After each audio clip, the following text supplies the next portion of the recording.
Hello children, welcome back to my channel. Today we are going to discuss the part 2 of our lesson Geography Grade 7.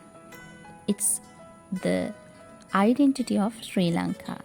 So Putte, this part is going to be talk about the social identity of Sri Lanka. Okay. Let's move with the words and the definitions. What do you mean by the social identity? So you know the words identity, you know the words society. So the word social is derived through the society. So this is talking about Sri Lankan's identity. I hope you could remember the identity of Sri Lanka we can learn by two ways, like geographical identity and social identity. Okay, then geographically identity means we have already discussed in my previous video. It's talking about the location of our country. So it can be taken as the specific location by taking the identification with the longitudes and latitudes, and another one is relative location. Okay, so I think you can remember the previous part of the video.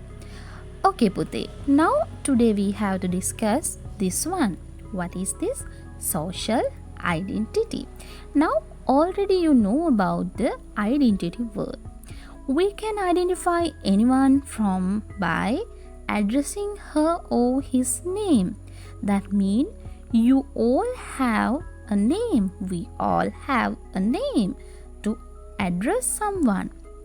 So likewise, we can identify something by identifying something, a quality, a feature, something like that.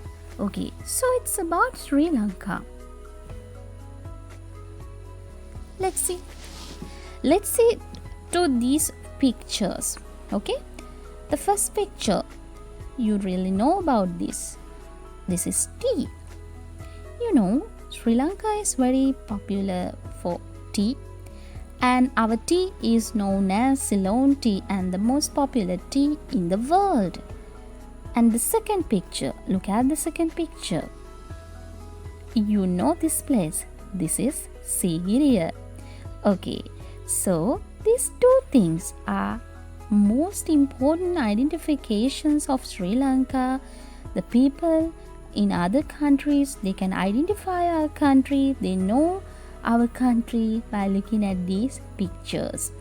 Okay, when they visit to Sri Lanka, and they visit these places, why it is that? Because these things have been identified as the identification things in Sri Lanka.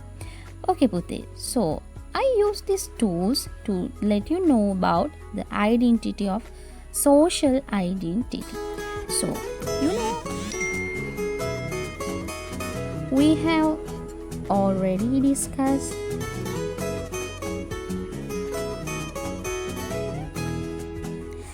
Okay, here I have given you two examples that we can identify our country by other nations.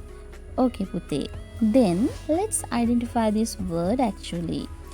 So in Sri Lanka, you know, there are many religions, ethnic groups are living in, as well as there are some cultures that they belong into and that they are following. Okay, so you know, that is called Sri Lanka is a multicultural country. So there also we can see some identities that belong in their culture. For an example, when we think about a wedding function, a wedding ceremony in Sinhalese people, it's quite different from a wedding ceremonies from a Muslim people, Muslim ethnic groups. Okay, so that is a good example. So each and every cultures, each and every religious groups and ethnic groups having their own identities, own culture, all together can be taken as the social identity as well.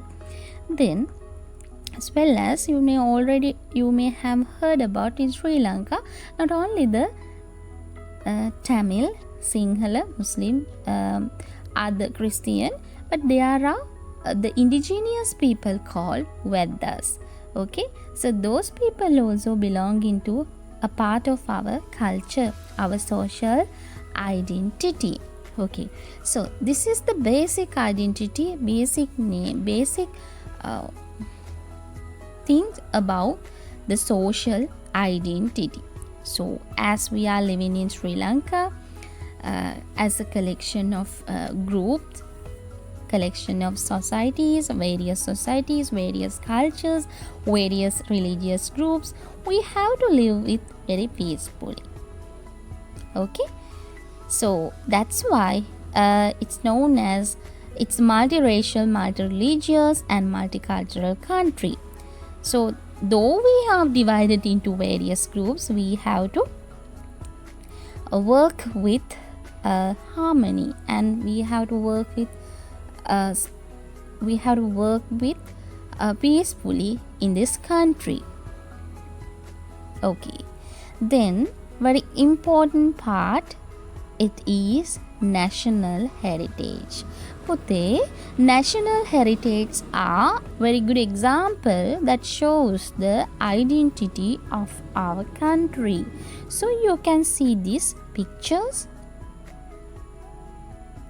Yes, you may have visited these places. So these places are very important places, as well as in the society there is a most important place in the society as well. Okay, so it's talking about our history, it's talking about our past, about our kings, about our rituals, about our religions and many other things. Okay, so let's identify these heritage. Okay, so you can see this one. This one I have taken from your grade 7 geography textbook as a source. Okay, and the national heritage. But basically the national heritage can be divided into two things. What are they? Tangible and intangible. Okay, tangible and intangible. Tangible heritage means we can see those things, we can touch those things. That means physically we can identify these things. But intangible means we cannot identify these things clearly, but those exist in the society. So how can we identify them? If we cannot touch, how can we identify? But we can identify them by human behavior. Okay, so it says that cannot be seen physically but revealed through the human behavior. For an example, hospitality. Sri Lanka is a country which is popular for hospitality. Okay, so and when you go to some relatives or any other person's home, so definitely you will be having a glass of water, cup of tea. So those are called the hospitality. And respecting and treating elders, compliments, customs and manners are very popular human behaviors in Sri Lanka. So this is not nowadays, like this is not the thing that we are developing now, but it has a past, it's coming from the past, it has a long history. So we are practicing those things as traditions, customs. Okay, then let's move to the tangible heritage. But the tangible heritage means that we can physically see these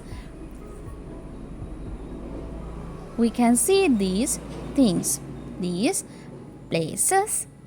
Okay, sometimes it can be a man-made one. Most of the heritage are made by man. And natural mean, it is a nature creation or else the creation of a nature. Okay, then man-made heritage again we can see in a religious centers and other creations.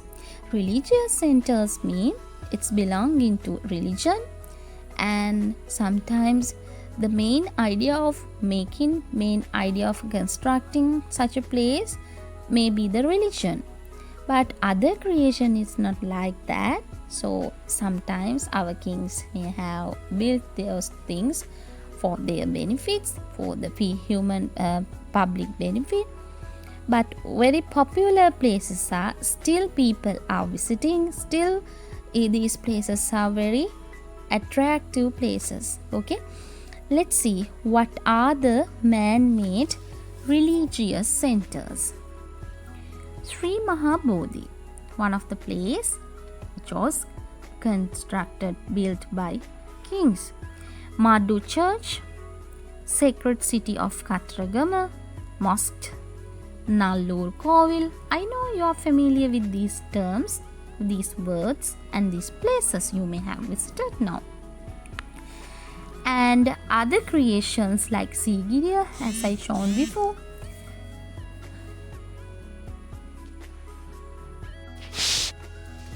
Ranmasuyana, Jaffna Fort, tanks and irrigation works. So those are not related to the religion, but those are known as other creations. Then what are the natural? Namal Uyana, Hekaduwa Coast, hot water springs, waterfalls. So these are known as natural heritage. So these things are not created by man, but those are created by the nature. Okay, so now what are the natural resource, national heritage. Heritage can be again divided to tangible and the intangible. Please understand, Pute, what is this intangible. Okay, so I have explained this one earlier. Okay, so if you have anything, you can just send us a message.